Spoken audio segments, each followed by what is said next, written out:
How's it going, Rogues Gallery, and welcome to another Grand Archive video here on Red Zone Rogue.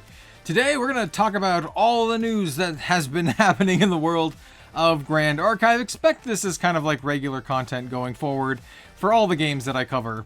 I think the news recaps is really important, especially since not a lot of people are talking about it. So there's some stuff that we missed in the last video, as well as some new things. So let's just jump right into it. We have another huge collaboration between Grand Archive and a VTuber group, essentially. So let's jump into our overlay and talk about Limnos. This is the Limnos collaboration promo. And as far as I can tell, this has already happened.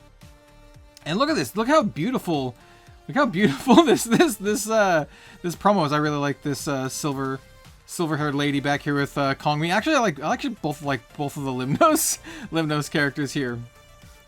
But well, let's kind of go over what it is and how folks were able to get this. So here is the actual card. So this is the coronation ceremony that's going to be in Abyssal Heaven. This is just an alternate art version of it that is absolutely beautiful. And then here we have kind of a messy post here on Twitter. But so this is their Grand Archive announcing that they're going to be working with the Taiwanese VTuber agency Limnos. And then on February 6th to the 10th at the Taipei International Comic and Animation Festival, they're debuting, you know, these promo cards in collaboration. And I have some pictures of this as well. This is where I got these two images from, essentially. And this is in traditional Chinese. And this just makes a lot of sense for me in terms of just like Grand Archive's marketing strategies. It's actually doing very, very well in Asia right now and growing very, very well. And so it makes a lot of sense that they are collabing in this way. We've seen them collab with other VTubers before and VTuber agencies before. And so this is just kind of like more of them doing that. And I do generally just really like seeing them, you know, market the game just more and more. I think it's one of the things that they could do more, and I'm glad to see them doing it more. Here is some of the other stuff you can get at the booth other than this promo card. And these look so good to the point where I'm a little jealous. I'm not sure exactly what these price ranges get you, and if like, you know, what the breakdown in dollar reduce is, you know, but I will say the Tristan and silver-haired lady, chef's kiss, dude. Like, come on, man. come on now. I really want, I got a mighty need. And then here's the official post from Limnos that's kind of like going over all this kind of stuff. And this is where I got the image as well. We also have some pictures of the event since it has already happened. And so here's some pictures of the event and the booth and everything. And we even can see some other, like, you know, well-known characters over here. So they do such a good job. Grand Archive always does such a killer job with like their booths at conventions, whether it's Anime Expo or whatever else. They always do such an incredible job. Here we have more of the booth. Look at this deer. And we have, you know, some of the other, you know, key characters of the latest set. And then we have a picture. This was taken by someone on social media, and just, yeah, man, look at these. They look so good. Yeah, Nico. They chose the characters very, very well with this collaboration. I mean, like, they knew their audience. They knew their audience. Target audience understood. But yo, seriously though, does anyone know where I can get this Tristan button? This Tristan button. Okay, so that was one of the big pieces of news. The Grand Archive also collaborated again with a VTuber agency, and I hope we see them do this more. I just like seeing them grow the game in such a way. I think it's fantastic, and you know, totally not jealous at all for any of this stuff. Totally not jealous at all. All right, let's talk about other stuff. Nationals here. So they recently announced everything that's going on for Nationals, both US and elsewhere. And I'm not going to read this off verbatim, but some key things to note is we do have the dates. So we have SEA Nationals is on April 5th. EU Nationals is on April 26th. Oceania Naturals is on May 10th, and then U.S. Nationals, or North American Nationals, is on May 24th.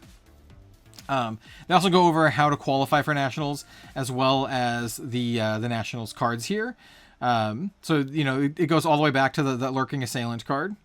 We also have the Backup Charger, which is insanely awesome looking with my girl Crimson Tier here. As well as this Academy Guide and this Exercise Curses. Yeah. Okay, anyway. They also showed off what the CSRs are going to look like for these as well. I promise I'll stop being degenerate. Fine.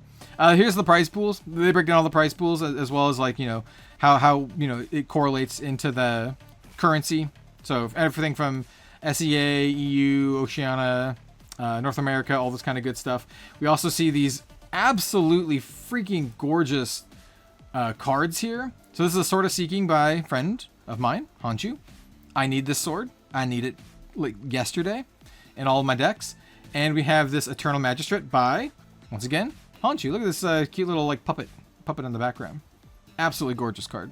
So yeah, Han continuing to kill it. And then also we have this pre-registration gift backpack. It's just like everyone who pre-registers gets a backpack. That's pretty cool. So yeah, national season. Looking forward to seeing what everyone brings to the table here, and you know, I hope to see a big turnout.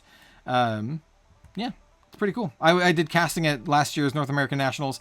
No word yet whether I'm doing that again this year, but it was a really cool event. So either way, I'm looking forward to seeing what coverage comes out from all these. And then we have 2 more pieces of news. We have this regional binder that you get for attending regionals, and it looks absolutely amazing. I like the shift to binders as like these prizes, because I personally think they're really cool, right? I don't need like another playmat. I have like a million playmats, and I know that's true for a lot of other players. You get playmats that you're really like passionate about, that you're really like, hey, like this Katsumi here, because hey, you want to support a super cool content creator like Main Deck, and you want their playmat. But I like getting, I like the binders. This one looks incredible. The black and the white, very classy, very cool. Would put my collection in.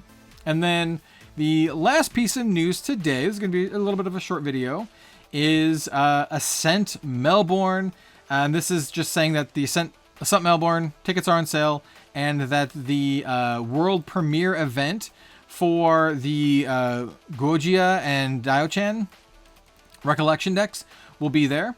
And yeah, having attended a similar event at Worlds last year, insanely fun. Cannot recommend it enough. If you are going to Ascent Melbourne, that should be one of the highlights of your event, unless you're like winning the whole thing or something like that. But it was still like so much fun, and the art is so good. So yeah, that's basically gonna do it here. Come back to me. Hello everyone. Let me know what you think of this type of video. Think like these news roundup recap type things. I'm gonna be doing this more for specifically Grand Archive and Shadowverse going into the year, and maybe some other games as well. Maybe we'll do like a whole industry roundup type video where we talk about other stuff that I have my eye on too. So let me know what you think about that in the comment section down below. Thanks so much for watching, everyone. We'll see you next time.